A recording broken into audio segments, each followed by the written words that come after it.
समवर्ती सूची किसके संविधान से ली गई है? जल्दी से आंसर करो। समवर्ती सूची के बारे में बताना है कि किसके संविधान से ली गई है। कॉन्करेंट लिस्ट, इंग्लिश में क्या बोलते हैं? कॉन्करेंट लिस्ट, जिसके अंदर सेंटर और स्टेट दोनों के सब्जेक्ट है जो कि लिखे हुए होते हैं। सेंटर के पास में ज्यादा पावर होती है स्टेट से इस वाले लिस्ट के अंदर। काफी सारे बच्चों का यहाँ पे जर्मनी, यूएस से आंसर आ रहा है।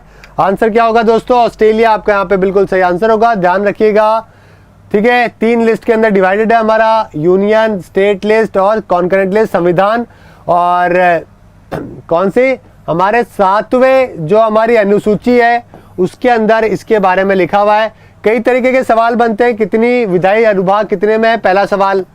कितने पार्ट में है? कौन से अनुसूची में है? दूसरा सवाल। ठीक है, और कहां से लिया गया है? तीसरा सवाल। समझ गए? चलिए अगला सवाल, भारत में मूल अधिकार किसके माध्यम से सुनिश्चित किए गए हैं? जल्दी से बताइए। भारत में मूल्य, सबसे पहले तो भाई वीडियो को शेयर कर दो व्हाट्सएप पे, ग्रुप पे, सब जगह पे। भारत में मूल अधिकार किसके माध्यम से सुनिश्चित किए गए हैं?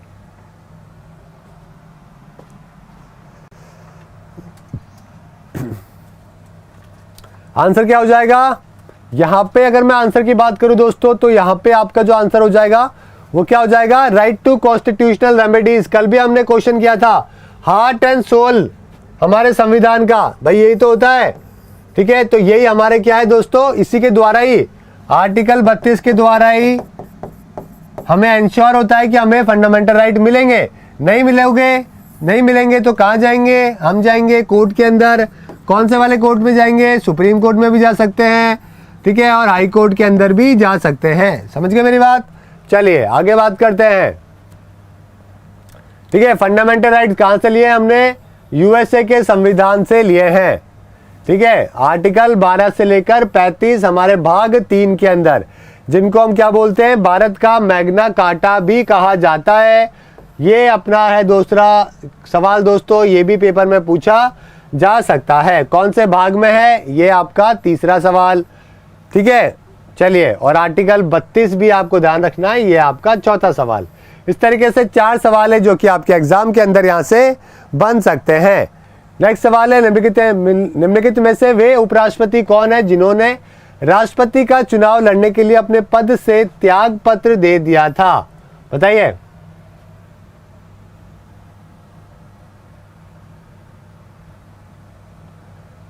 कौन थे दोस्तों ऐसे वाइस प्रेसिडेंट जिनको ने रिजाइन किया ताकि वो इलेक्शन लड़ सके? प्रेसिडेंट का आंसर क्या हो जाएगा? आपको पता नहीं होगा। वीवी गिरी आपका यहाँ पे बिल्कुल सही आंसर होगा दोस्तों। ठीक है, और क्या हुआ था जब जाकिर हुसैन जो है, जो हमारे राष्ट्रपति थे, उनकी मृत्यु हुई थी, उसके बाद में इन्होंने जो है ये उपराष्ट्रपति उस टाइम पे हुआ करते थे। समझ गए? चलिए, किस दल ने 2 वर्ष के समय में 2 प्रधानमंत्री दिए? बताओ भाई, 2 साल के अंदर 2 प्रधानमंत्री कौन से दल ने दिए थे?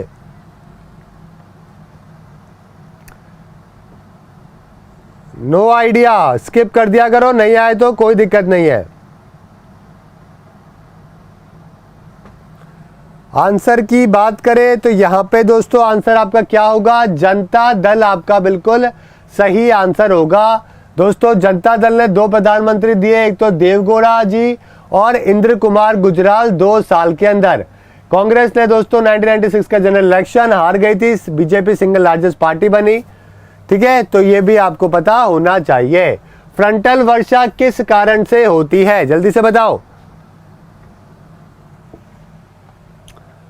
जल्दी से बताइए।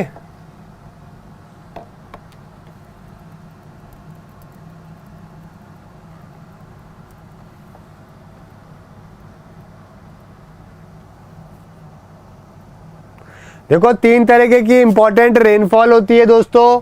एक होती है आपकी रिलीफ, एक होती है कन्वेंशनल, और तीसरी वाली आपके सामने लिखी हुई है। समझ गए?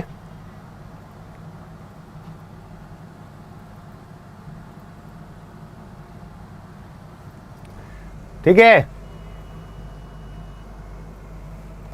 रिलीफ वाली जो है वो क्या होती है? समुंदर के ऊपर जो है ना, वो ये हवाएं चलती है, समझ गए, तब ये बारिश होती है और धीरे धीरे हाईलैंड के अंदर आके जो है ये क्या आ जाती है, जमीन के ऊपर आ जाती है, समझ गए। फ्रंटल कन्वेंशनल की बात करें तो ये वाली जो है ये आपको मेजरली इक्वेटर के 30 डिग्री ऊपर और 30 डिग्री नीचे है, इधर वाले एरिया के अंदर आपको कन्वेंशनल रेनफॉल है जो कि देखने को मिलती है। और फ्रंटल की बात करें दोस्तों तो आंसर यहाँ पे क्या होगा, काफी बच्चों का जो आंसर आ रहा है बिल्कुल ठीक है, डी आंसर आ रहा है, डी आंसर यहाँ पे बिल्कुल सही है, समझ गए। Due to the upward movement of the air from the mountain, ठीक है, जब एयर अपवर्ड, देखो इसके अंदर साइक्लोनिक एक्टिविटी है ना, ये भी इसका कारण हो सकता है, लेकिन यहाँ पे ज्यादा सही आंसर जो है ना वो क्या होगा आपका, जब मूवमेंट होता है ऊपर की तरफ एयर का, तब इसका आंसर बिल्कुल सही, वो ज्यादा सही होगा, ठीक है। तो आपका आंसर ये भी बन सकता है, लेकिन क्या होगा, पहला ज्यादा बेटर आंसर आपका ये वाला होगा। फ्रंटल रेनफॉल तापमान के साथ अलग अलग वायु द्रव्यमान के अभिसरण के कारण हवा की ऊपरी गति के कारण सामने की बारिश होती है, समझ गए। आप इस तरीके से देख सकते हो, ये देखो, ठीक है। चलिए आगे बढ़ते हैं। निम्नलिखित में से कौन नवीनतम भूवैज्ञानिक युग है? तुक्का हमारा यहाँ पे कुलदीप कुमार ने, गलत बात है, बहुत गलत बात है तुक्का मारना।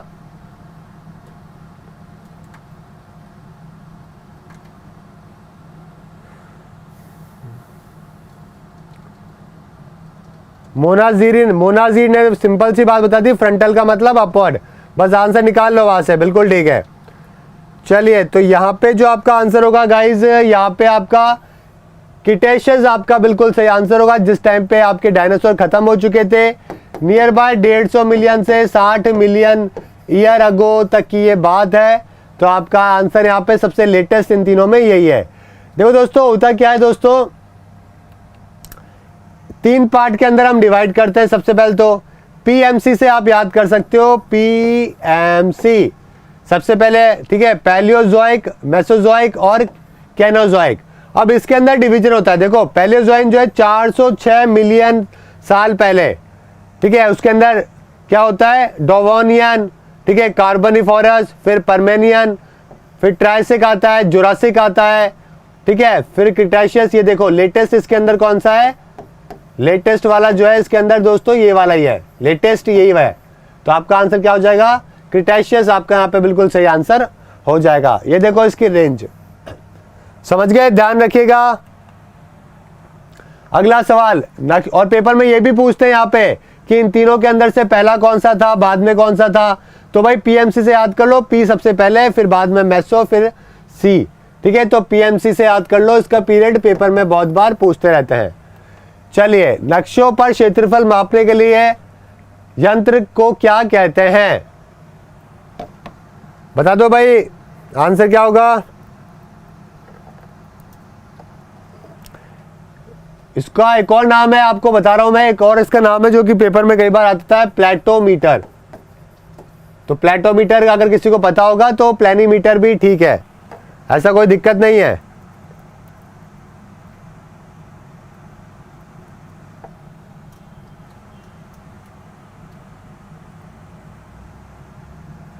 बताओ भाई आंसर क्या होगा।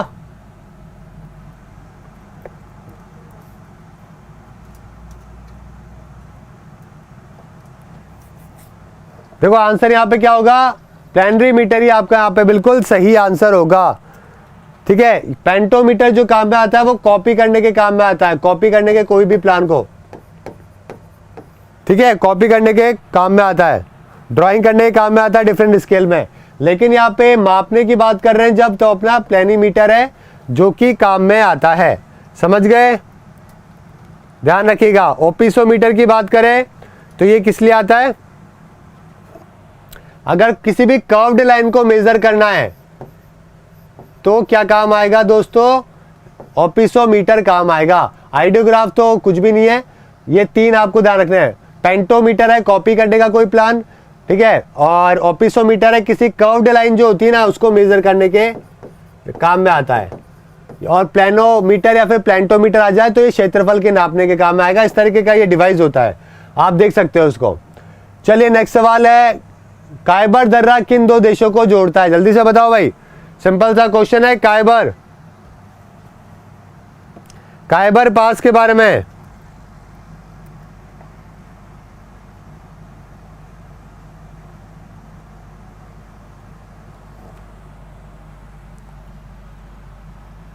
ठीक है, पेशावर की जो वैली है पाकिस्तान के अंदर और एक कोटल करके एरिया है, उन दोनों को जोड़ता है। आंसर यहाँ पे क्या हो जाएगा? बिल्कुल ठीक है, अफगानिस्तान और पाकिस्तान। ये देख सकते हो आप, मैप है दोस्तों, ये इस्लामाबाद है, ये काबुल है, यानी कि पाकिस्तान और अफगानिस्तान के बीच में है कायबर पास, समझ गए? ये अपना यहाँ पे नई दिल्ली। चलिए ठीक है, किस पर्वतीय स्थल को सतपुड़ा की रानी भी कहते हैं? Queen of the Satpura. Queen of the Satpura किसको कहते हैं? ये तीनों तो आप ऐसे हटा सकते हो, समझदार बच्चा तो ऑप्शन को हटा के आंसर निकाल लेगा। नीलगिरी आपको मालूम है, ठीक है, महेंद्रगिरी आपको मालूम है, ईस्टर्न घाट में है, ये आपके साउथ में है, और नीलगिरी आपके ईस्टर्न घाट और वेस्टर्न घाट में जहां पे मिलते हैं वहां पर है। पंचमढ़ी आपका यहाँ पे बिल्कुल सही आंसर हो जाएगा। ठीक है, सतपुड़ा की रानी इसको कहते हैं। ठीक है, ध्यान रखिएगा, ये देखिए सतपुड़ा रेंज, उसके ऊपर विंध्य है, उसके ऊपर अरावली। तंजानिया की राजधानी क्या है? तंजानिया की राजधानी, तस्मानिया नहीं बोला है, तंजानिया बोला है, गलती मत करिएगा। यहां की जो करेंसी है वो तो चलती है यहां पे शिलिंग नाम से, ठीक है।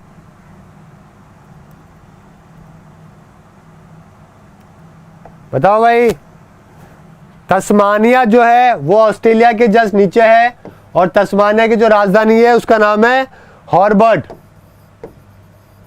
ठीक है, यह है तस्मानिया, ये ऑस्ट्रेलिया के नीचे है, और तंजानिया जो है ये आपके अफ्रीका के अंदर है। आंसर हो जाएगा डोडोमा। ठीक है, डोडोमा जो राजधानी है, शिलिंग यहाँ की मुद्रा है। ये देखिए तंजानिया दोस्तों, Mozambique, Zambia, Malawi, Kenya, Somalia इसके पास में है, समझ गए। युगांडा, क्या नाम है इसका, रिगांडा, रवांडा, ब्रुनुदी इसके पास में। जवाहर रोजगार योजना कब शुरू की गई? पता नहीं होगा आपको, आंसर हो जाएगा सातवां होगा दोस्तों। 89 के अंदर इसको करी गई थी। ठीक है, नरेगा को एक और मूवमेंट के, एक और एम्प्लॉयमेंट गारंटी प्रोग्राम के साथ में मिलाया गया था राजीव गांधी गवर्नमेंट के द्वारा, समझ गए। चलिए, मार्क्स के अनुसार मूल्य का स्रोत क्या है? प्राइस का जो सोर्स है दोस्तों, कार्ल मार्क्स के द्वारा जो बताया गया था वो क्या बताया गया था? लेबर को बताया गया था। उन्होंने क्या किया था? लेबर को जो है, ठीक है, क्या कोरिलेट किया था कि भाई लेबर के अकॉर्डिंगली प्राइसेस है जो कि डिफरेंशिएट करती है। कार्ल मार्क्स के बारे में पहले भी बता चुका हूं, जर्मन फिलोसोफर थे, इकोनॉमिस्ट थे, हिस्टोरियन थे, ठीक है, और काफी बड़ा रिवोल्यूशन जो है उन्होंने वहां पे लेके आया अपनी आइडियोलॉजी के द्वारा जर्मनी के अंदर। लॉ एंड फिलॉसफी भी वे वहाँ की यूनिवर्सिटी के अंदर पढ़ाया करते थे, ठीक है, और इनके पब्लिकेशन की वजह से इनको कई साल जो है वो एग्जाइल के अंदर भी निकालने पड़े, देश से बाहर निकाल दिया गया, ठीक है। तो काफ़ी सारी प्रॉब्लम्स के बीच में जो है इन्होंने अपना दास कैपिटल जो है वो किताब लिखी। तो ऐसे काफ़ी सारी चीज़ें जो कि कार्ल मार्क्स के को लेकर है, ठीक है, जर्मनी से बिलोंग किया करते थे, ये बात आपको यहाँ पे ध्यान रखनी है, ठीक है। बहुत ही ज़बरदस्त वेस्टर्न फिलोसोफर थे। चलिए, यहाँ पे आप देख सकते हैं दोस्तों, काल के अनुसार जो है मूल्य का स्रोत क्या है? श्रम है, यानी कि लेबर है। चलिए, प्रथम भारतीय उपग्रह आर्यभट्ट किस वर्ष से छोड़ा गया? बताइए भाई आर्यभट्ट के बारे में।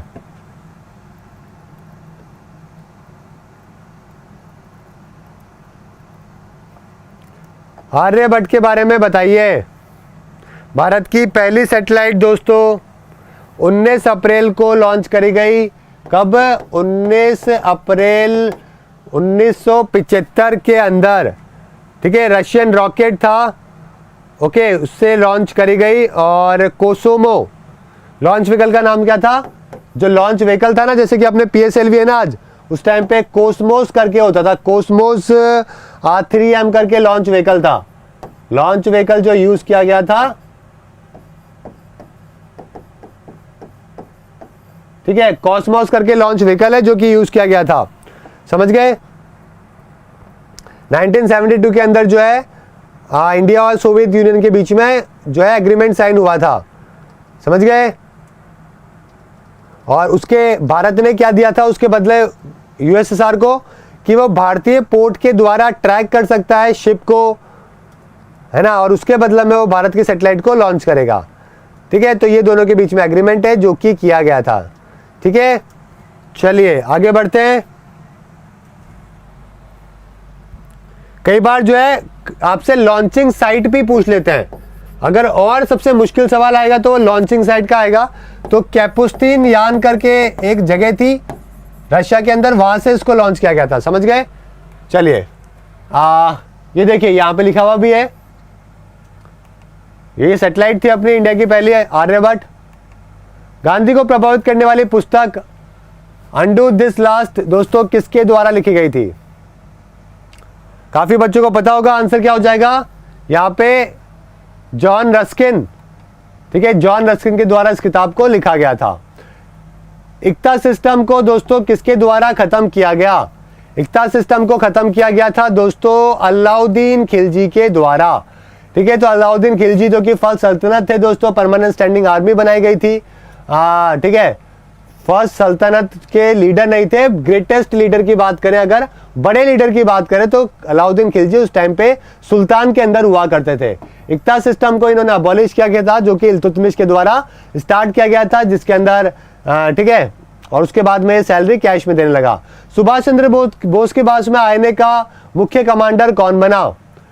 आईएनए का मुख्य कमांडर सुभाष चंद्र बोस के बाद में जो बने थे दोस्तों वो कैप्टन मोहन सिंह है, जिनको बनाया गया था, ठीक है। ये भी बात ध्यान रखिएगा, इंपॉर्टेंट है। साथ में ऑटोनोमस किंगडम ऑफ अवध के फाउंडर कौन थे? काफी लोगों को पता नहीं होगा अवध के बारे में, आप देख सकते हैं दोस्तों, ये रहा बनारस के पास में, इलाहाबाद के पास में अवध एरिया, और यहाँ पे 18वीं शताब्दी के अंदर, ठीक है, नवाब जो बने थे वो कौन थे? सदद खान, ठीक है। मुगल एम्पायर काफी कमजोर पड़ चुका था, तो इसलिए उन्होंने यहाँ पे एरिया को कैप्चर कर लिया। जिगर पद किस खेल से संबंधित? जिगर बताइए दोस्तों, जिगर दोस्तों ये जो वर्ड है ना, ये आपके बताओ जल्दी से आंसर क्या होगा, ठीक है, बिलियर्ड्स आपसे संबंधित है। जिगर हो गया, ब्रेक हो गया, स्क्रैच हो गया, है ना, कैनन, पॉट, ये सारे जो वर्ड है आपको बिलियर्ड से ही देखने को मिलते हैं। किस अनुच्छेद के अंतर्गत संविधान राष्ट्रपति को अधिकृत करता है कि वह राज्यपाल को कर्तव्यों से मुक्त कर सकता है?